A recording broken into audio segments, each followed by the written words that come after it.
Assalamualaikum warahmatullahi wabarakatuh. Kembali lagi di channel Emak Saufa.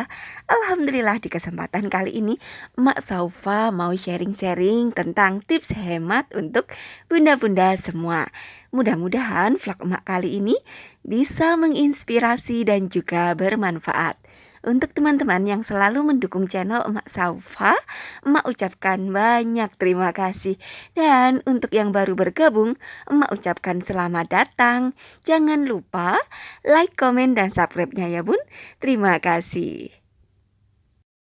Dalam sharing-sharing tips hemat kali ini, Mak Saufa mau memberikan tips mengenai hal-hal kecil yang bisa membuat ekonomi kita itu menjadi kuat ya, terutama ekonomi rumah tangga kita.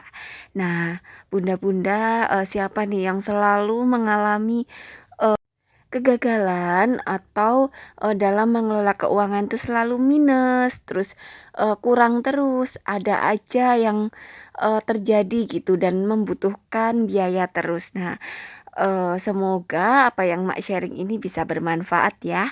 Jadi, dalam mengelola keuangan itu, kita harus memiliki prinsip-prinsip, kita harus memiliki pegangan supaya kita dalam menjalankannya itu juga yakin ya Bunda ya. Jadi kita itu jangan asal seumpama kita belajar budgeting, asal budgeting setelah itu dalam menjalankannya tidak sesuai dengan rencana karena tidak sesuai dengan apa yang terjadi di dalam diri kita. Tips yang pertama yaitu milikilah barang-barang yang menjadi kebutuhanmu, bukan menjadi keinginanmu.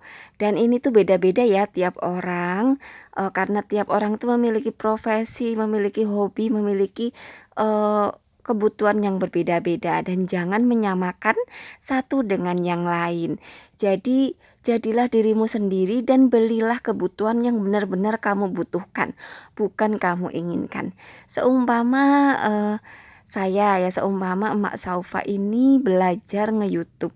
Nah, karena Emak merasa baru belajar nge-YouTube ya Emak butuhnya HP dengan kamera itu aja.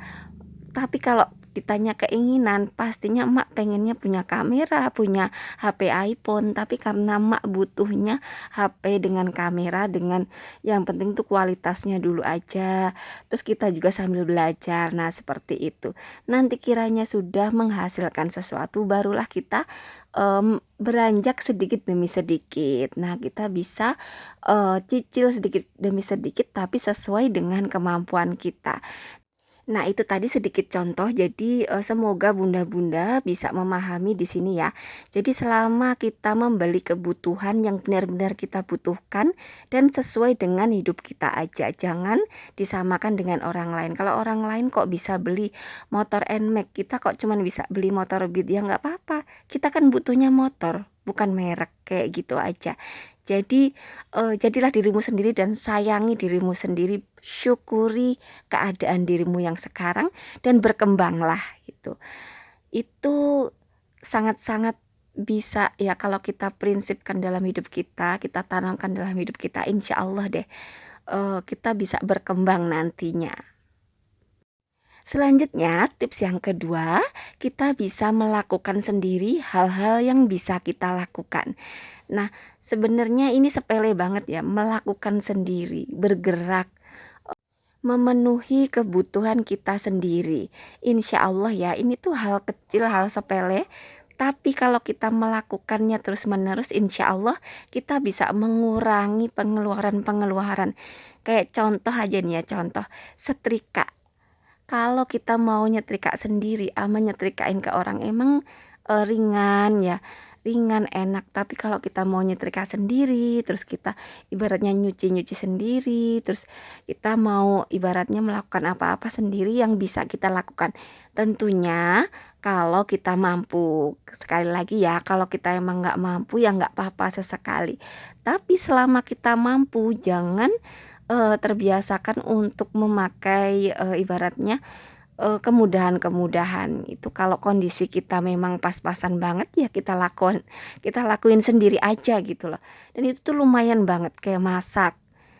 Memang kalau tinggal beli enak, tapi kalau kita masak mungkin bisa lebih banyak, lebih sehat dan tentunya lebih hemat. Nah, itu perlu digarisbawahi dan ini tuh juga sangat-sangat mempengaruhi ekonomi loh, Bunda.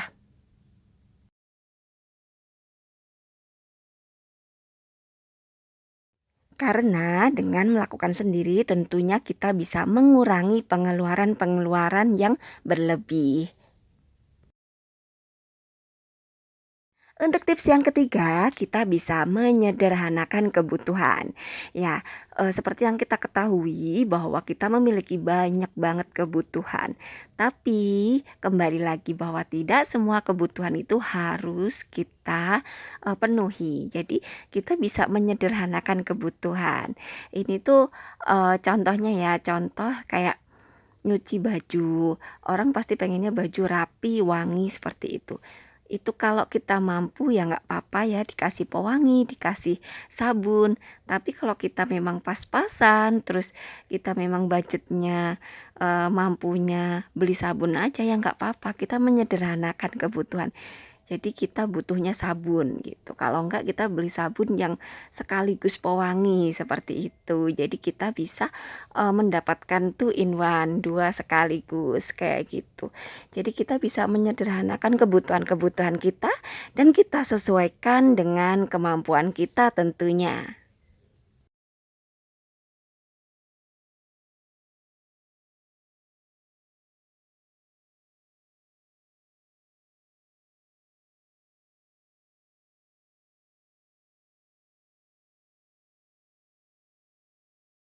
Untuk tips yang keempat, bersyukurlah dengan apa yang kita miliki sekarang. Ya, kadang ada hal-hal yang lupa ya kita lakukan. Ada hal-hal yang sering kita nggak pernah lakuin, yaitu bersyukur. Kadang kayak kita bangun tidur bisa bernafas, bisa membuka mata, itu tuh kita harusnya sudah bersyukur ya dari bangun tidur. Terus kita bisa jalan, kita bisa menghirup pagi, terus kita bisa ketemu anak-anak, itu bersyukur ya. Kesehatan, waktu, itu sebenarnya hal-hal yang sangat-sangat harus kita syukuri dan kita manfaatkan sebaik mungkin. Jadi dari hal-hal sederhana, hal-hal kecil yang kita syukuri, insya Allah itu bisa menarik rezeki atau menjadi magnet rezeki bagi kita. Jadi sering-seringlah bersyukur apapun yang bisa kita syukuri. Dengan bersyukur kita bisa melupakan kesedihan, melupakan beban-beban yang terjadi dalam hidup kita dan kita bisa kayak memiliki semangat baru dengan bersyukur. Nah, ayo kita mulai bersyukur ya bunda-bunda ya. Syukuri apa aja, kita bisa melihat keindahan dunia, kita bisa bersyukur atas segala nikmat yang sudah Allah berikan kepada kita. Dan untuk tips yang kelima, prioritaskan kebutuhan keluarga kita. Ya, selama kita mau memprioritaskan, menomorsatukan keluarga, insya Allah kita dalam mengambil keputusan itu jadi tidak terburu-buru, berpikir ribuan kali untuk istilahnya mengambil beban dan lain-lain karena kita memikirkan atau kita memprioritaskan rumah tangga kita. Kalau kita memang tidak mampu, keuangan rumah tangga kita cukupnya hanya untuk sekian, ya sudah, jangan memaksakan diri karena pastinya nantinya akan menjadi beban. Dan demikianlah vlog emak kali ini, mudah-mudahan bisa menginspirasi dan juga bermanfaat.